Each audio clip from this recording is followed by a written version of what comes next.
Okay, so today I am going to show you how I pattern match the pockets on my adapted Vogue V1486 Nicola Finetti skirt. I love this skirt pattern. I've made it 4 times already, and I'm making my 5th one in this scuba. It's a Lady Mackelray scuba fabric. It's called Missouri Summer, and I love it.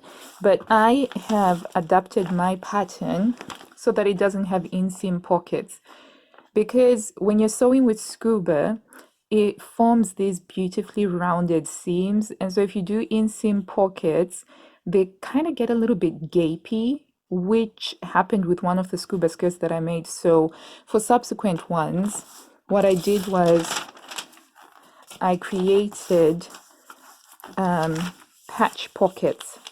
Oh, hang on, okay, that go over like so, so that I've got the pockets, but I don't have them on the side seam, and you still manage to maintain this nice flat front. But if your hands are outside of the pockets, they do get a little bit gapy, especially with scuba. So that worked better for me. So now the thing is, with this fabulous print that I have, I don't actually want to interrupt this print, which means that I have to perfectly pattern match the patch pockets so that when I do sew it over, you won't really be able to see that there's a seam. So I'm just showing you how I do that. So first step, so this was my self-drafted patch pocket pattern piece, and it had a grain line, but because we're going to be using the actual print itself, we don't need the grain line. So step 1, I traced this off on baking parchment. Why do we want baking parchment? Well, we want to be able to see through so that we can mark exactly which point we need. We also need to have our seam line, okay?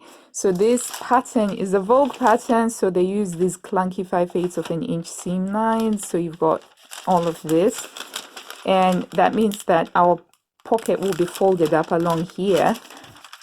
So this is the point with which we'll decide where it will be placed. Okay, so once you've traced, so for the drafting, I like to use this dots and cross paper, which I get from Home Crafts. I just got a big roll from Home Crafts, but this is so useful for just doing some drafting. But also, baking parchment is great for tracing out stuff, and especially if you have to do some pattern matching. So the first thing that we're going to do is we're going to fold along this seam line here. Okay, and then what we're going to do is, we know we're going to start off by working on, so this is my left side. Okay, we're going to do it individually for each side. So there, that goes like that. And then the next thing I'm going to do is I'm just going to pin this down so that it doesn't move. And you want to pin it down because baking parchment is quite slippery, and I can't remember, but I think that tracing paper is also quite slippery, or architectural paper, which is the other thing. So there, so we have that pinned down, and the next thing that you need is you need a pencil. And what you're going to do is, paying particular attention to this line here, you're going to mark these main pattern points of the print. Okay, mine is still slippery, so I sort of need to put my pins in at an angle so that it doesn't slip as much. So we know that I'm using this radial pattern here, and it doesn't have to be perfect, it has to be just an approximation. Okay, and then over here I know that I need it to be this flower, so I sort of do a little bit of the outline over there, and I'll do a little bit of this outline over here. And I'll also do a little bit of this swan down here. Okay. Right. So it depends on yourself how much detail you want to get, but I find that if I can just have these main points, so I've got that one there, and I've got that one there, and I know that this is a radial coming out over here, right? So I've got these roughly drawn out, and then I can remove the pattern piece. Okay, and I know that this one is for my left side, so I'm just going to write in there left side. So it's quite hard to see in this slide, but you can see I've got these lines here that show me the general placement and where that radial thing is going to be. So now I have to go into my fabric, and then I have to play around with this until these lines are lined up. So I'll show you what that looks like. Right, so I've got, this is my piece of fabric that I'm going to cut my pocket from. So this is my front piece. So I know I'm looking for somewhere that's got a swan next to the two flowers with this green swirly smoke. So that's around this area here. Okay, so remember that circle was the point, the center of the radius. So I just take my pattern piece, that's the center of my radius there, and then I'm going to put it down, and then I'm just going to shift it along until everything matches up. And this is why we don't need to have the grain line.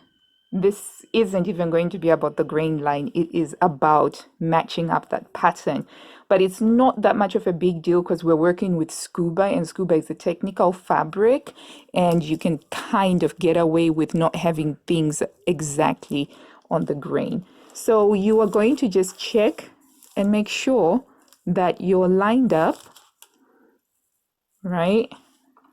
And gonna pin it down, remembering to use those pins at an angle so that it doesn't slip, because your tracing paper is going to be very slippery. Now at this point, you have to remember to flip out your seam allowance, okay? Because you don't want to cut along that cut line. You want your seam allowance there so that you can sew it. And you pin that down. And if you want to, you can use your tailor's chalk to make an outline so that you can then go put your fabric on a mat and use a rotary cutter, because I know some people prefer using rotary cutters. I'm just going to straightforward use my scissors, and I'm going to cut around it, and then I'm going to show you what they look like cut, and then I will show you how to sew them on. Using weights also helps. So I just use these rocks that I've picked up from the seaside. You don't need anything fancy so long as it just holds things down. So I'm just going to cut round. When you're cutting scuba, you need to have very sharp scissors. It makes your life so much easier.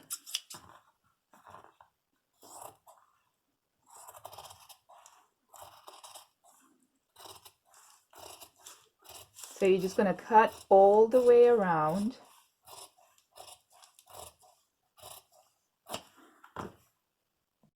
So this is what that looks like. And if we take our skirt front, this is our skirt front. Okay. Without actually folding it in, you can already see that that is going to be, once you fold under your 5/8 of an inch here, that is literally going to be invisible. You're not even going to be able to see that there's a seam line right there once you do that. Okay, and so then you do the same thing for the other side, except for you did this side for the left. What you need to do now is the mirror image, which means you turn it round. in order to do the right side of the skirt. I know if you're watching it on the video, it looks like this is the left side, but it's actually the right side when you wear it. So same thing again. I'm going to do that over here with this folded under the other way now. I'll go for this leaping gazelle and the swan as my main points, and the horse. I'll trace those out, and then I'll go find the corresponding portion on the fabric, and then I'll cut it out. Okay, now that's done. But check this out.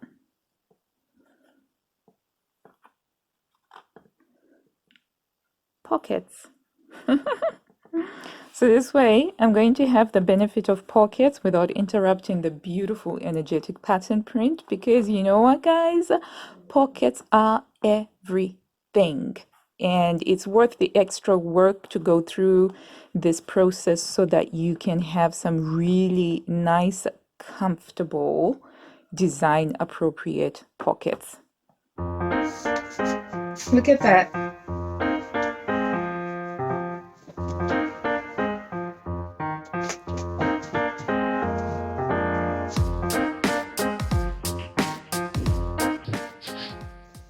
Love this skirt so much. So you can see you've got the box pleat over there, and then you've also got this pleat, which gives it, and I put on an elastic instead, and this turned out really nicely. It was a bit of an experiment on my part, but yeah, I'm very proud of the pattern matching that I did at the front to have these patch pockets, because you know, pockets are everything, and the side seam pockets don't work really well when you're using scuba because they gape a lot. But yeah, so this is this pattern here. I love this. It's so energetic.